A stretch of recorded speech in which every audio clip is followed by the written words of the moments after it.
Boa noite a todos. Sejam todos bem-vindos. Eu dou as boas-vindas ao Gabriel e à Jéssica, que são o motivo da nossa reunião e da nossa celebração. Eu quero convidar todos os presentes para nós rezarmos o caminho que o Gabriel e a Jéssica já fizeram, o caminho que os trouxe aqui para a celebração do matrimônio e também para rezarmos juntos os projetos que eles têm para a vida conjugal. Vamos iniciar a nossa celebração em nome do Pai, do Filho e do Espírito Santo. Amém. A graça de nosso Senhor Jesus Cristo, o amor de Deus, o nosso Pai, e a comunhão do Divino Espírito Santo estejam convosco. Bendito seja Deus que nos reuniu no amor de Cristo. Para esta celebração, meus irmãos e irmãs, felizes aqui nos reunimos na casa do Senhor, no dia em que os nossos amigos Gabriel e Jéssica resolveram estabelecer um novo lar. Para eles este momento é de suma importância, por isso nós vamos acompanhá-los com a nossa amizade e também com a nossa oração fraterna. Unidos a eles, nós ouviremos atentamente a palavra que Deus hoje nos dirige. E depois, juntamente com a Santa Igreja, por meio de Jesus Cristo, nosso Senhor, nós vamos pedir a Deus Pai que Ele acolha, que Ele abençoe e também que mantenha sempre unidos esses noivos, seus servos e nossos irmãos. Nós vamos fazer um instante de silêncio para que todos os presentes rezem na intenção dos noivos. Oremos.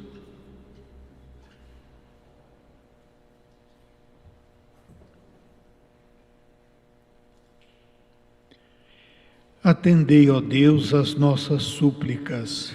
Derramai as vossas bênçãos sobre o Gabriel e a Jéssica, para que, unindo-se em matrimônio diante do vosso altar, sejam confirmados na caridade. Por Cristo nosso Senhor. Amém. Queiram assentar-se para ouvirem a palavra de Deus.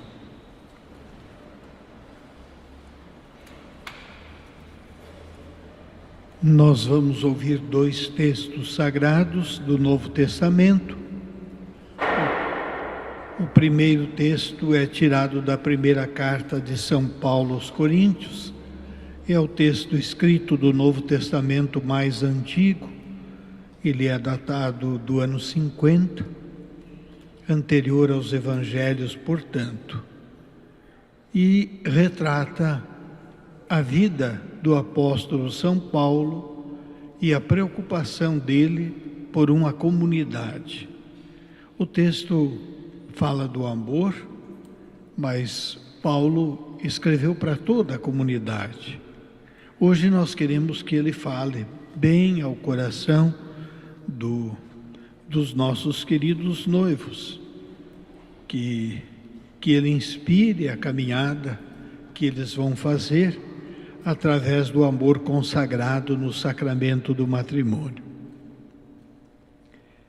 Leitura da primeira carta de São Paulo aos Coríntios. Irmãos, aspirai aos dons mais elevados. Eu vou ainda mostrar-vos um caminho incomparavelmente superior. Se eu falasse as línguas, as dos homens e as dos anjos, mas não tivesse caridade, eu seria como um bronze que soa, ou como um símbolo que retine. Se eu tivesse o dom da profecia, se conhecesse todos os mistérios e toda a ciência, se tivesse toda a fé, a ponto de transportar montanhas, mas se não tivesse caridade, eu não seria nada. Se eu gastasse todos os meus bens para sustento dos pobres, se entregasse o meu corpo às chamas, mas não tivesse caridade, isso de nada me serviria. A caridade é paciente, é benigna, não é invejosa, não é vaidosa, não se ensoberbece, não faz nada de inconveniente, não é interesseira, não se encoleriza, não guarda rancor, não se alegra com a iniquidade, mas se regozija com a verdade. A caridade suporta tudo, crê tudo, espera tudo e desculpa tudo. A caridade não acabará nunca. Palavra do Senhor. Graças a Deus. Vamos repetir esse refrão. Felizes os que temem o Senhor, todos. Felizes os que temem o Senhor.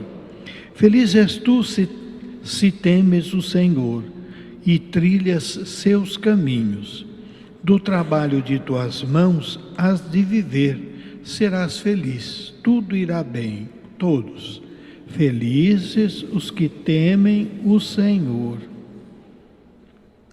A tua esposa é uma videira bem fecunda no coração da tua casa. Os teus filhos são rebentos de oliveira ao redor da tua mesa, todos.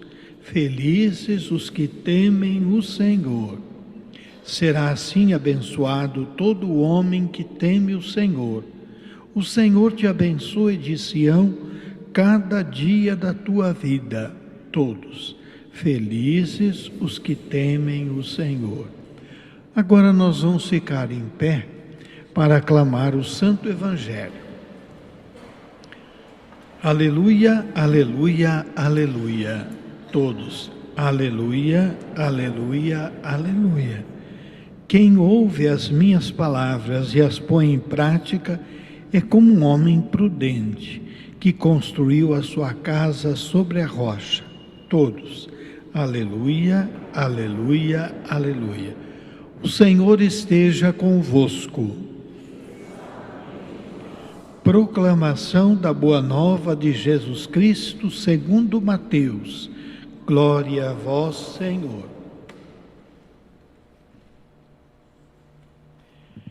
Naquele tempo disse Jesus a seus discípulos: nem todo aquele que me diz Senhor, Senhor, entrará no reino dos céus, mas o que põe em prática a vontade do meu Pai que está nos céus.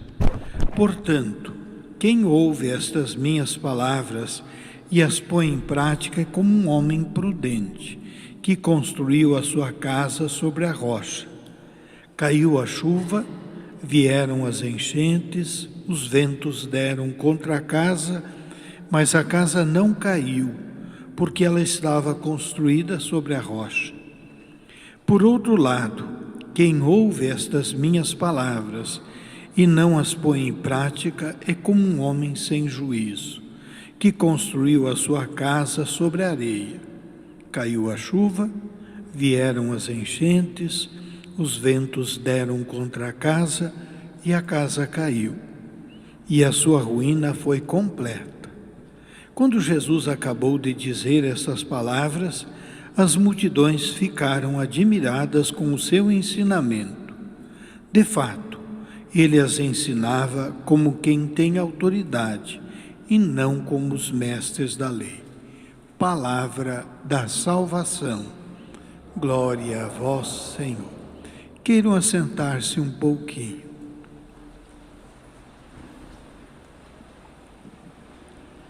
Queridos noivos Jéssica e Gabriel, Deus tem os seus caminhos e de repente Ele pode se servir através da busca de um conhecimento profissional para arrumar uma outra decisão e para preparar uma outra decisão, que é a decisão da vida em comunhão. E é assim que começa a história de vocês, não é? É desse modo. Um primeiro encontro, o interesse da Jéssica em fazer com que o Gabriel conhecesse a nossa cidade, e depois uma decisão de início de namoro, um processo, enfim, que hoje os traz aqui junto ao altar para que esse amor seja consagrado. Esse é o plano de Deus que está por aí. Não é? Nem um nem outro se imaginavam, não é? Porque se conheceram numa situação assim. Deus é o Deus da história. E o Deus da história faz da história da gente a história da salvação. A partir do casamento, vocês têm o desafio de salvar-se juntos, de chegar a Deus juntos. O matrimônio de vocês tem dois aspectos. Tem um aspecto jurídico e um aspecto cristão sacramental. Se a gente disser, colocando na balança, é evidente que para nós cristãos católicos, para nós o sacramento do matrimônio é o valor maior. Mas tem um lado jurídico. O matrimônio é um pacto, é uma aliança. Vocês até simbolizam isso através das alianças que usam, não é? E é um pacto diferente, que tem uma particularidade. Ele se dá entre um homem e uma mulher. A isso nós chamamos sacramento do matrimônio também. Mas, em princípio, ele é uma aliança. Então, o pacto, a aliança, para ter valor, ele precisa que os noivos estejam conscientes. Ele precisa o ato de consentimento, para ser válido, ele precisa ser consciente e livre. Nós todos estamos aqui para atestar que isso existe, que vocês aqui vieram livremente, conscientemente. Quer dizer, vocês conhecem quais são as exigências que a Igreja propõe para quem se une em matrimônio. A nossa doutrina não é novidade, também ela não é nenhuma doutrina secreta. Nós sempre dissemos assim, que duas pessoas se unem em sacramento, o sacramento do matrimônio, para viver uma vida de comunhão, de amor, de fidelidade, até que a morte separe. Então é um projeto de vida. Quer dizer que a cerimônia é o ponto de partida apenas. E foi por isso que eu escolhi o texto da construção da casa, que é o desafio de construir a vida conjugal no dia a dia, a vida de comunhão. O outro lado do matrimônio é o lado sacramental. Então, a Igreja diz que nós temos 7 graças que são fundamentais para nós fazermos um caminho que é o caminho de santidade. Hoje e amanhã, nós estamos celebrando a festa de todos os santos. O ser santo, ser santa, é o desafio de todo batizado. No dia do batismo de vocês foi plantada uma sementinha. A vida faz com que vocês alimentem essa semente e ela produza frutos. Ora bem, aquilo que começou cada um por si, fazendo o seu próprio caminho, a partir daquela decisão e daquelas visitas todas que nós comentamos no começo, ele começa a ser diferente. Por quê? Porque a gente descobre a dimensão e a importância do outro na vida da gente. Então, o Gabriel descobriu que a vida dele não é a mesma sem ou com a Jéssica. É evidente que ele fez essa descoberta, e a Jéssica vice-versa. Então é isso que faz a decisão de casar. Então, a partir de agora, vocês vão receber uma graça, uma força.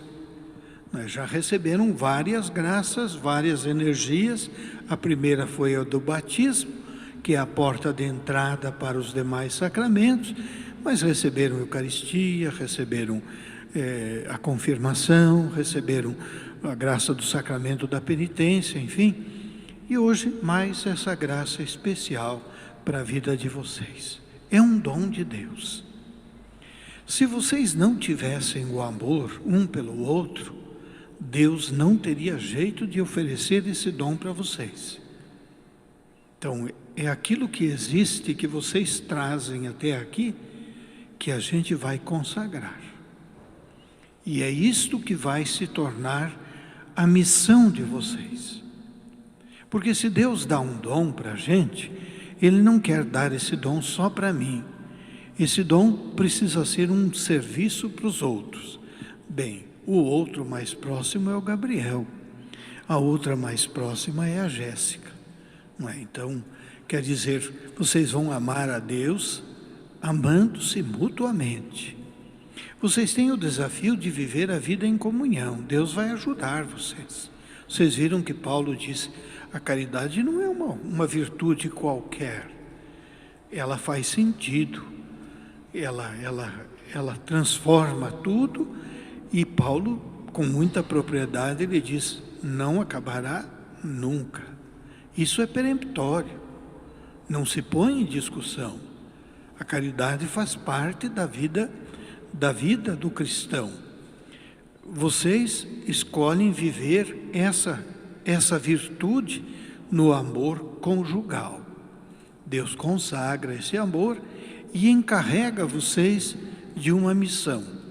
Ele quer que nós, olhando para vocês, para mim é mais difícil, porque vocês moram em Brasília, mas aqueles que moram perto deles em Brasília, deverão poder perceber no bem-querer que vocês têm um pelo outro, o bem-querer de Deus para nós. E isso só os casais podem fazer. É só quem assume o desafio de consagrar o amor que sente, que percebe pelo outro, na forma de sacramento, reunindo a comunidade. Nós até exigimos como formalidade 2 pessoas que sejam as testemunhas de tudo isso. Vocês escolheram entre os convidados de vocês essas 2 pessoas que dão testemunho de que vocês vieram aqui e consagraram esse amor. E eu também sou testemunha. Sou testemunha em nome da instituição, em nome da igreja, que garante que aqui nesta igreja o Gabriel e a Jéssica se casaram de livre e espontânea vontade e que eles estão dispostos a viver um amor fiel, um amor paciente, que eles estão dispostos a, na vida deles, equilibrar essa relação de direitos e de deveres, e que eles vão, ao longo da vida, cultivar as diferenças, porque o amor só cresce na compreensão das diferenças. E mais ainda, o amor só cresce quando ele se reparte. E para o médico a gente precisa dizer que o amor é um santo remédio, que não existe nenhuma contraindicação e pode usar sem moderação. Amém. Fiquemos em pé e vamos continuar a nossa celebração.